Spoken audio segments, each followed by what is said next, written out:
Hey guys, welcome back to Shop 81. We're going to do something a little bit different this week.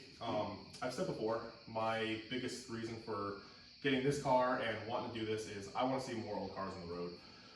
And the only way to do it is to buy one and start putting it together. So part of that is not just helping them on the door, help them get back on the road, but I also want to see more people doing it. I think it's awesome. I think you meet a lot of cool people that way. So we're going to call this Shop Talk, something I'm hoping to do once a month or so, just talking points, topics, things I wish I knew when I first started, things that I think might help other people. This week, we are kind of aimed at the people that either just get into it, want to get into it, or like old cars but not sure if they want to take the plunge. So the three biggest reasons I think that hold people back from buying an old car and tearing into it are money, time, and the feeling of, I can't do that. So we're gonna try to keep it simple. Money is the obvious one, right? I mean, it's no secret. These things could be very expensive. But you only have to spend on what you want to spend on them, and that's the truth. Obviously, you gotta buy a car, and if you buy an absolute roached out turd, it might, you might find one for $1,000. They've gone up a lot. Everything has. So it can be tough, but there is an investment. You're not going to get one for free, but if you're looking for, especially in this area, a Tri-5 Chevy or a 70 Chevelle or a 69 Camaro, those are going to be expensive no matter the condition. Third gen Novas, I think expensive for what they are, but a lot more affordable. You can find a fixable Nova for $3 to $5, $6 grand depending on condition. And again, I'm not trying to say it's cheap, but it's doable. But once you have the car, there's obviously sheet metal, there's engine. I point to it like there's something there. It runs.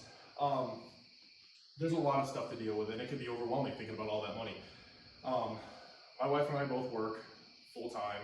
We have a lot of other responsibilities, and the way that we've tried to kind of mitigate the money is by, just planning and not spending all the money at one time. I kind of buy what I can afford to buy and what I can afford to work on. So, but you don't have to put 20 grand in one of these to get it down the road. Marketplace is a great tool. Craigslist is still kind of going. It's not quite as big.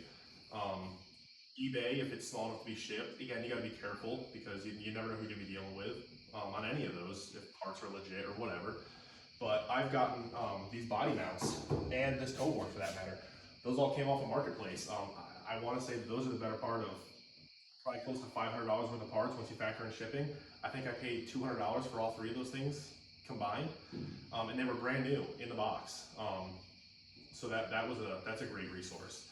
So you can save money, you can spend less, and you don't have to do it all at once. None of us are professionals. None of us are trying to get a car out to a customer if you're just looking to build yourself a hot rod. It's all about you and your budget and your time. Don't feel rushed. Which kind of brings me to my second point, which is time. Like I said, my wife and I both work full time. We've got 2 young kids. I couldn't have less free time to do things. And, you make it where you have it. If you have, if the kids are off with your parents or the in-laws for the weekend, or your wife wants to take them out or something, then you got a little bit of time.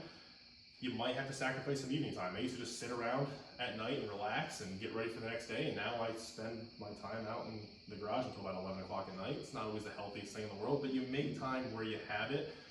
And just because you don't have time right now doesn't mean you won't in the future. You can always find time. If you really want to do it, time can be made. I'm a firm believer in that. If you really truly believe that you just cannot make the time, maybe it's not the right time for whatever reason. Maybe you really can't make the time. Maybe you just don't want to give up the time you have to do it. That's fine. There's nothing wrong with that. You can make time to do it. Like I said, I could not have less free time, and we've gotten as far as we've gotten. I'd like to have it further along. We've had it for about a year. It's where it is right now, but we do the best with what we've got. Your time also factors into your budget, I think. I think if you don't have the money for something right now, you might have it in 2 weeks. Maybe it's another paycheck. Maybe it's another 2 or 3 paychecks.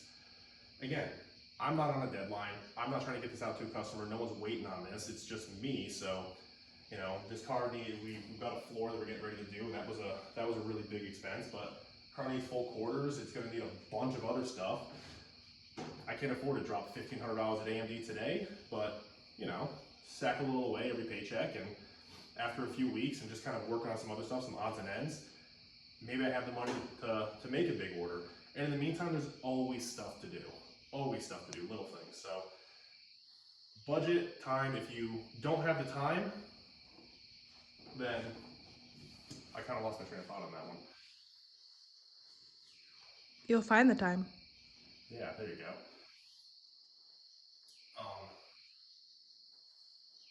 I'm gonna have to cut this and go back into it, so it's fine. If you don't have the time, you need more money if you're really trying to get it out. But if you don't have the money, just wait a little bit, because eventually you will. The third point, and the one that I think really holds a lot of people back, is kind of a mental mind block, is people that look at these project cars, go see them at shows, watch stuff on YouTube, whatever it might be, and say, I could never do that. Chances are you can.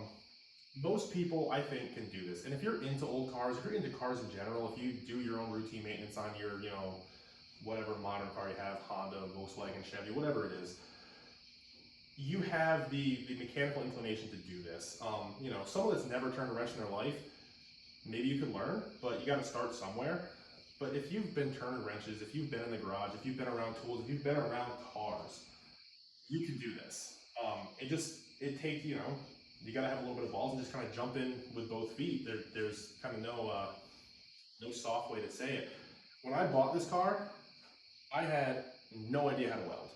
And I would contend I still have no idea how to weld, but I mean, we've done inner and outer rockers on both sides. We've done the toolets on both sides. We've done the toe board, the body mounts. We're getting ready to do the floor. I mean, this whole car, all the structure of it has been completely replaced or is getting ready to be replaced. And I had no clue how to weld. MIG welding is hot glue for metal. There's a million YouTube videos on it. There's a million charts online for like your feet settings just to get you started, and you kind of learn as you go. You just got to try it. And you know, again, if you've turned wrenches, if you've done that kind of work before, I guarantee you can do this. You just need to believe that you can do it. I grew up around cars. I grew up turning wrenches. I turn wrenches for my day job, but nothing like this. It's just metal. It's just nuts and bolts at the end of the day. It's you know, it's really not that big of a deal. So if you feel like you can't do it, but you really, really want one, I guarantee you can. And at the same time, even if you struggle at first, I guarantee you'll get better. You just got to stick with it. That's really all there is to it. A couple other points just on money and some stuff I'm going to go back to in a future video, but not just parts that cost money. It's the tooling you need to do it. I just mentioned a welder, and it kind of reminded me. My welder came off a marketplace. It's a cheap Harbor Freight welder. It's not the cheapest one they have. It's kind of the middle of the road one, and I think it does a good job, especially for the price. If you bought it new, it's still not very expensive, but God, did I pay $200 for that thing, huh? Yeah, I think I paid $200 for a MIG welder that it plugs into 120, which I'm only basically welding sheet metal in here, so there's really no reason to have anything that will burn hotter than that. So that's just an example, but there's a lot of ways you can save money. Time is tough because the answer is really just kind of, you gotta find it. And believe me, if you want to find the time, you will find the time. I complained for months that I didn't have enough time to get out here, didn't have enough time to do this, didn't have enough time to do the YouTube things. I've been wanting to do it forever. And I finally just said, screw it, I want to do it, and here we are doing it, for better or for worse, as far as my sleep schedule goes. Huh. Someone thinks it's 4th of July. Or that bear is back. Sorry, there's been a bear floating around town. I think that was a firework though. I don't think anyone's having bear meat for dinner.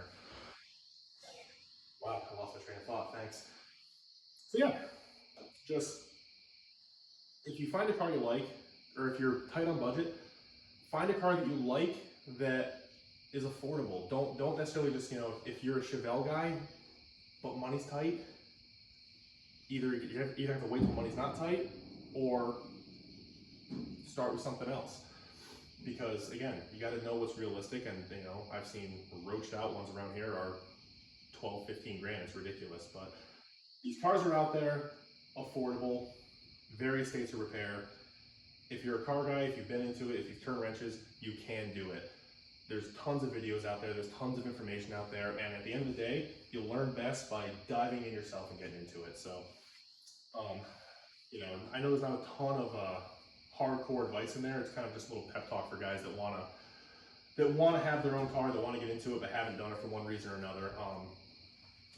So hopefully it gets you a little motivated. Hopefully it gets you out there, and just know, again, I had no idea what I was doing. I still don't know what I'm doing, but the car hasn't fallen apart. In fact, it's on jack stands right now with absolutely no subframe under it and no floor whatsoever, and it hasn't fallen apart. So whatever I've done, without having a clue what I'm doing, it's holding up. So I feel like it can't get much more stressful than that. It's when it goes down the road, I feel like it'll be fine.